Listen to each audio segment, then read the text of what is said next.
Sidang Jum'ah yang insya Allah dimuliakan Allah Subhanahu wa Ta'ala. Dalam situasi, kondisi apapun juga, di mana saja kita berada, jamaah sekalian, jangan lupa kita senantiasa berbekal diri dengan ketakwaan kepada Allah Subhanahu wa Ta'ala. Allah menegaskan, wa tazawwadu fa inna khairaz zadi taqwa. Berbekallah kalian dan sebaik-baik bekal adalah ketakwaan kepada Allah Subhanahu wa Ta'ala. Melaksanakan perintah Allah, meninggalkan larangan-larangannya. Kita perkuat akidah kita sempurnakan, kita perbaiki, kita perbanyak amal-amal ibadah dan amal soleh kita, serta jangan lupa mempererat persaudaraan ukhuwah di antara kita. Insya Allah, Allah akan senantiasa memberikan kita rahmat barokah kepada kita semuanya, maslahah fid din wad dunya wal akhirah. Amin ya rabbal alamin. Jamaah sekalian rahimakumullah, sebagaimana yang kita saksikan dan dirasakan teman-teman kita di tempat-tempat lain, di kota-kota, di daerah-daerah lain, jamaah sekalian, betapa Allah memberikan ujian, cobaan demi cobaan ini, ya, musibah silih berganti, datang bertubi-tubi. Semuanya tentu mengajak kita semuanya agar merenungkan ayat-ayat Allah Subhanahu wa Ta'ala, baik yang terkait dengan kauniyah, ciptaan-ciptaan Allah Subhanahu wa Ta'ala di alam semesta ini, maupun merenungkan ayat-ayat Allah yang terkait dengan qauliyah, yaitu memperbanyak bacaan-bacaan Al-Quran dengan perenungan-perenungan agar Al-Quran benar-benar menjadi manfaat maslahah secara signifikan di dalam segala aspek kehidupan. Nah, jamaah sekalian rahimakumullah, sebagaimana digariskan Allah di surah Al-Baqarah ayat 155, yang ayat ini merupakan ajakan kepada kita untuk memaklumi segala macam dan kesiapan kita ketika datang musibah, problematika hidup dan kehidupan kita. Kenapa? Karena ujian Allah adalah sebuah keniscayaan. Bismillahirrahmanirrahim. Wala nabluwannakum bisyai'im minal khawfi wal ju'i wa naqsim minal amwali wal anfusi was samarat wa basyiris sabirin. Alladzina idza asabatuhum musibah qalu inna lillahi wa inna ilaihi raji'un. Wala nabluwannakum, secara tata bahasa Arab jamaah sekalian, wala nabluwannakum, lamnya ini lam qasam. Lam qasam itu untuk bersumpah. Artinya Allah bersumpah bahwa tidak ada kehidupan tanpa sebuah ujian. Maka disertai dengan nun takkid, sifat superlatif, bahwa benar-benar dalam kehidupan ini tidak akan pernah terlewati yang namanya ujian di dalam aspek kehidupan kita sehari-hari. Bahkan di ayat yang lain, wa nabluukum bisyarri wal khairi fitnah. Kami Allah menguji kalian bukan hanya dengan keburukan, bukan hanya sekedar dengan musibah bencana alam, bahkan kebaikan-kebaikan, nikmat-nikmat yang kita rasakan pun pada hakikatnya adalah sebuah ujian.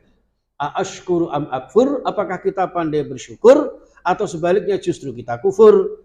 Ketika kita bersyukur jamaah sekalian, janji Allah, la in syakartum la azidannakum. Pakai lam qasam juga Allah. Pasti bersumpah Allah, berjanji dengan sesungguh-sungguhnya. Orang yang bersyukur kehadirat Allah Subhanahu wa Ta'ala, sekecil apapun nikmat yang diberikan Allah kepada kita jamaah sekalian, Allah akan menambahkan kenikmatan tersebut. Namun sebaliknya jamaah, ketika seorang manusia diberikan nikmat kehidupan, kesempatan, kemampuan, usia, umur panjang, segala fasilitas yang penuh dengan apa yang kita rasakan, Masya Allah, ternyata masih ada juga yang kufur, maka nikmat ini dia akan bisa bertambah, bahkan mendatangkan azab Allah Subhanahu wa Ta'ala. Inilah jamaah sekalian rahimakumullah yang dimaksudkan firman Allah, walau anna ahlal qura amanu wattaqau la fatahna alaihim barakatim minas samai wal ard walakin kadzabu fa akhadnahum bima kanu yaksibun. Andaikan suatu bangsa, suatu kaum, suatu negeri, kampung, lingkungan, masyarakat, umat dan warganya beriman kepada Allah Subhanahu wa Ta'ala, bertakwa kepada Allah Subhanahu wa Ta'ala, la fatahna, Allah berjanji akan membuka pintu keberkahan, baik yang turun dari langit maupun yang bersumber dari bumi. Walakin kadzabu fa akhadnahum bima kanu yaksibun. Lalu kemudian banyak manusia yang mendustakan ayat-ayat Allah. Mereka yang mengingkari nikmat-nikmat Allah, maka Allah pun tidak segan-segan memberikan azab kepada mereka. Nah, jamaah sekalian rahimakumullah, musibah demi musibah ini tentu kita sadari bahwa ma asaba min musibatin illa biidznillah, semua atas izin Allah. Maka kita yang beriman jamaah sekalian, ketika menghadapi dan merasakan ujian dan problematika kehidupan ini, yang kita lakukan adalah benar-benar kita menyadari semuanya sudah takdir Allah, maka innallaha ma'as sabirin. Di situ diakhiri dengan ayat wabasyiris sabirin. Berikan kabar gembira wahai Nabi Muhammad terhadap orang-orang yang sabar. Dari kalimat ini jamaah sekalian dilanjutkan, siapa orang yang sabar itu? Alladzina idza asabathum musibah qalu inna lillahi wa inna ilaihi raji'un. Musibah apapun jamaah sekalian, baik secara individual kita, bahkan di tengah-tengah rumah tangga kita, mungkin di lingkungan masyarakat kita, bahkan berbangsa bernegara. Kok ada ujian di tengah-tengah kehidupan kita jamaah sekalian? Pada hakikatnya kita disuruh bersabar oleh Allah. Siapa orang yang bersabar dalam hal ini? Yaitu orang yang selalu mengembalikan sangkan paraning dumadi. Kita ini dari Allah Subhanahu wa taala. Kita diciptakan Allah Subhanahu wa taala. Tentu ada fungsinya. Fungsinya apa? Untuk beribadah kepada Allah. Wa ma khalaqtul jinna wal insa illa liya'budun. Karena dengan ibadah inilah jamaah sekalian yang menjadi bekal nanti dapat kita panen di hari akhirat nanti. Ad-dunya mazra'atul akhirah. Tempat kita bercocok tanam di dunia ini yang nanti di akhirat akan kita panen bersama. Nah, jamaah sekalian rahimakumullah, maka kita kembalikan semuanya kepada Allah. Kita diciptakan Allah, kita dari Allah, hidup untuk Allah, dan akan kembali kepada Allah juga. Jamaah sekalian yang saya muliakan, yang insya Allah dirahmati Allah Subhanahu wa taala. Maka dalam hal ini, di akhir ayat ini, termasuk kalimat inna lillahi wa inna ilaihi raji'un ini juga mengandung unsur-unsur, elemen-elemen kita menghadapi musibah yang ada. Antara lain jamaah, ketika ada musibah, tetap kita bersyukur.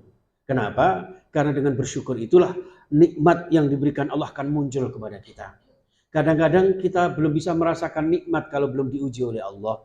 Kita belum bisa merasakan nikmatnya sehat kalau sekali-kali kita diuji oleh Allah dengan sakit. Begitupun seterusnya. Ini berarti kita bersyukur. Yang kedua, kita bersyukur kenapa? Di tengah-tengah ujian-ujian ini, panjenengan semuanya masih diberikan kekuatan, kesehatan, ketabahan, dan itu suatu yang luar biasa. Di samping itu jamaah sekalian, orang yang bersabar, yaitu orang yang senantiasa bersyukur dalam arti kita berbagi suka dan duka kepada saudara-saudara kita. Siapapun yang sakit di tengah-tengah mereka, mereka adalah saudara-saudara kita. Manih tamma malam yahtamma bi amril muslimin falaysa minna, kata Rasulullah. Orang yang tidak peduli terhadap penderitaan orang lain tidak berarti termasuk umat saya, kata Rasulullah. Maka ketika di tempat lain berduka, kita pun kemudian bisa merasakannya dengan kita peduli antar sesama, entah dengan cara apa, minimal berbagi zikir dan doa. Yang terakhir jamaah sekalian, ketika menghadapi musibah ini, tentu kita lakukan berbagai macam introspeksi, muhasabah diri. Mungkin dosa apa yang pernah kita lakukan. Bahkan Umar bin Khattab ketika di negaranya, di Arab sana terjadi gempa bumi, beliau marah-marah besar.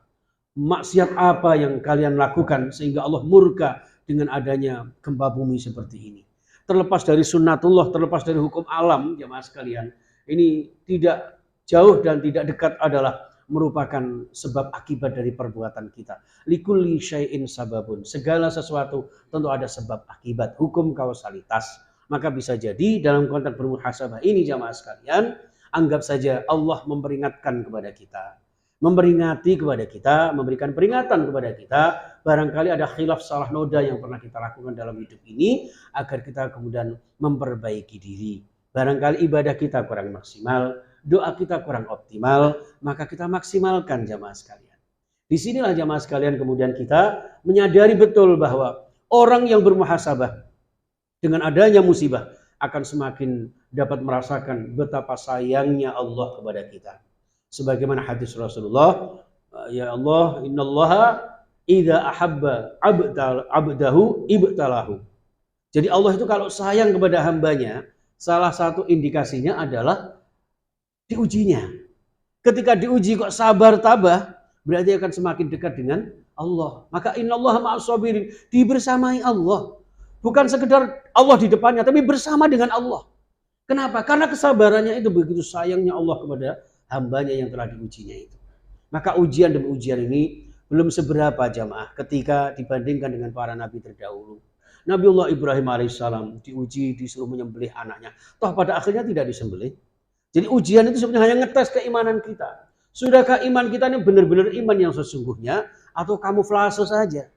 Maka di dalam Al-Quran surah Al-Ankabut disebutkan ahasiban nasu ayyutraku ayyakulu amanna wa hum la yuftanun. Apakah manusia ini mengira hanya dengan mengatakan beriman sebelum kemudian diuji oleh Allah Subhanahu wa taala? Maka yakinlah bahwa ujian ini akan meningkatkan derajat kemuliaan kula panjenengan semua. Dengan dimuliakan Allah Subhanahu wa taala tentu disertai dengan kita berikhtiar secara maksimal ya, dalam hidup ini sebaik-baiknya, kemudian beribadah secara optimal. Ya, kita diciptakan Allah ini benar-benar untuk beribadah, bukan yang lain. Entah dengan cara apa, panjenengan kerja di perusahaan yang luar biasa ini. Ini bagian dari ibadah, tuntunan dan tuntutan Allah kepada kita. Dan ketika panjenengan melaksanakan ini dengan sebaik-baiknya, Allah akan sayang kepada panjenengan semuanya. Ini jamaah sekalian rahimakumullah. Sehingga Masya Allah luar biasa kita diciptakan Allah untuk beribadah ini. Maka marilah kita berikhtiar secara maksimal, beribadah secara optimal, lalu dibingkai dengan tawakal secara total. Insya Allah janji Allah, wa may yatawakkal 'alallah fahuwa hasbuh. Orang yang bertawakal kepada Allah, Allah akan mencukupinya. Ayat itu sebelumnya diawali dengan wa may yattaqillah yaj'al lahu makhraja wa yarzuqhu min haitsu la yahtasib. Hadapi dengan ketakwaan. Dengan takwa akan mendapatkan solusi terbaik setiap permasalahan yang kita hadapi. Dengan takwa akan diberikan rizki yang tidak disangka-sangka. Dengan takwa Allah akan memudahkan segala kesulitan-kesulitan kita. Apalagi dengan tawakal kita kepada Allah, Allah akan memudahkan langkah-langkah kita baik dalam kehidupan yang fana di dunia ini maupun kehidupan akhirat baqa di akhirat nanti. Mudah-mudahan kita semuanya di dunia ini dalam kebaikan-kebaikan Allah Subhanahu wa taala menuju kebaikan-kebaikan nantinya di surga Allah Subhanahu wa taala. Amin ya rabbal alamin. A'udzu billahi minasyaitonir rajim. Bismillahirrahmanirrahim. Wal 'asri innal insana lafi khusrin illa alladzina amanu wa 'amilus solihati wa tawashaw bil haqqi wa tawashaw bis sabr. Barakallahu li wa lakum fil Qur'anil 'azim wa nafa'ani wa iyyakum minal ayati wa dzikril hakim. وتقبل مني ومنكم تلاوته إنه هو السميع العليم.